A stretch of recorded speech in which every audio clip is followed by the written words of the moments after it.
And so it was like this kind of moment where you realise like you're not alone.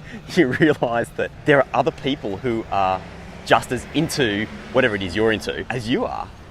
Even maybe more obsessed than you are, which at the time I was quite surprised by.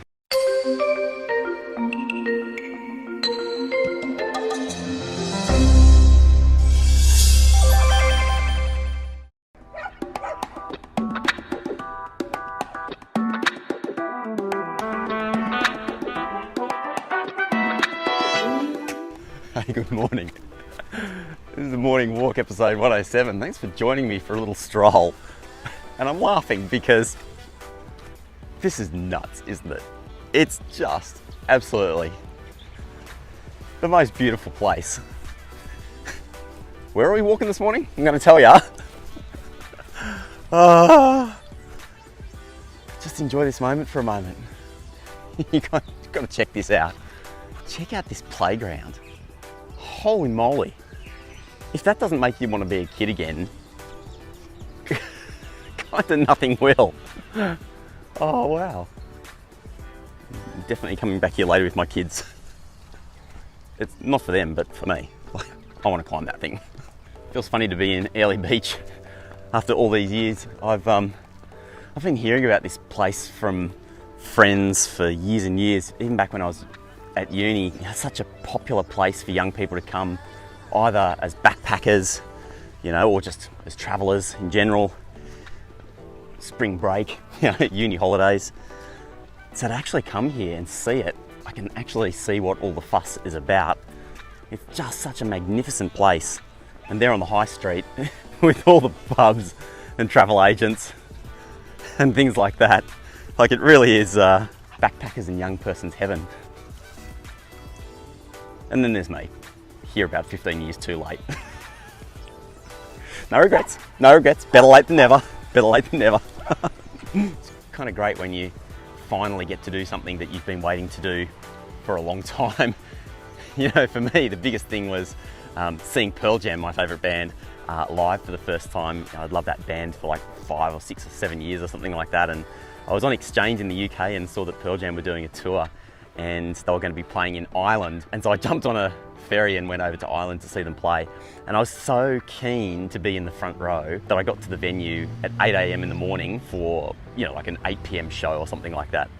And I got there thinking that I would be the first person in line, and was shocked to actually find that there were probably like 30 or 40 other kids there waiting to go into the show already. And some of them had actually been sleeping overnight. And so it was like this kind of moment where you realise like you're not alone. You realise that there are other people who are just as into whatever it is you're into as you are. Even maybe more obsessed than you are, which at the time I was quite surprised by. And what was amazing about that experience was that I discovered this whole kind of culture, this whole community around that band that I wasn't aware of before. And it was extraordinary because those kids that I ended up spending that whole day with and going to see the show with ended up like convincing me to go and follow Pearl Jam on a trip around Europe. And so for the next couple of months, I actually went and saw a whole bunch of shows all over Europe.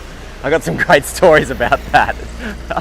But it all just came out of this burning desire to actually experience something for the first time. It totally lived up to expectations. Like, I made it onto the front row, saw the whole show. The lead singer, Eddie Vedder, actually jumped into the crowd, which apparently he never did anymore. But it was like this kind of quintessential, just as I expected it was going to be. It was that fucking awesome. It was definitely worth the wait. It's like some places that we visited on this trip around Australia have got the feeling of being timeless. Places like Uluru and Kings Canyon, or even once you get out into like the real outback places like Lorella Springs and the bush.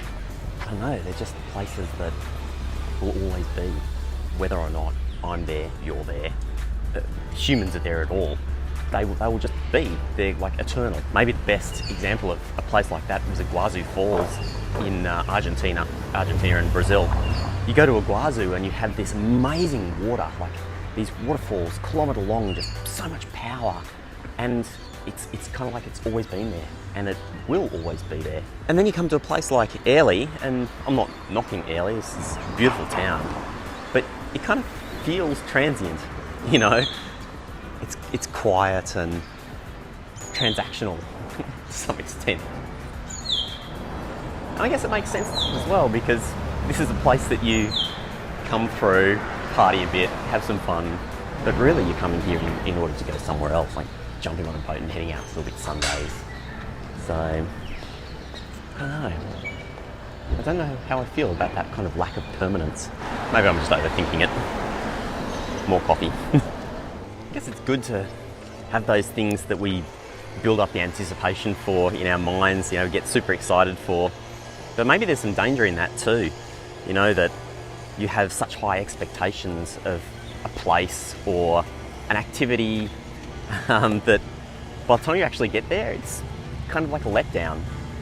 Whereas the reality is that there's so much beauty in the world and so many things just to get excited about when you just kind of look at it with fresh eyes. I don't know what I was expecting when I came to Airlie Beach, but it kind of wasn't this. You know, this amazing space, beautiful outdoor lagoon, funky little main street with lots of places to eat and cafes and stuff. And maybe it's like when you come in with some knowledge but with no expectation, that's when you can like make the most of it, because you get surprised and delighted. And life is awesome when you get delighted, isn't it? Anyway, it's been nice going for a walk around Airlie Beach. Thanks for joining me. It's always good to see you. I'll see you next time on a morning walk. Whatever you're getting up to today, make it a good one, because it's a beautiful day. I'm Rob with you. See you next time.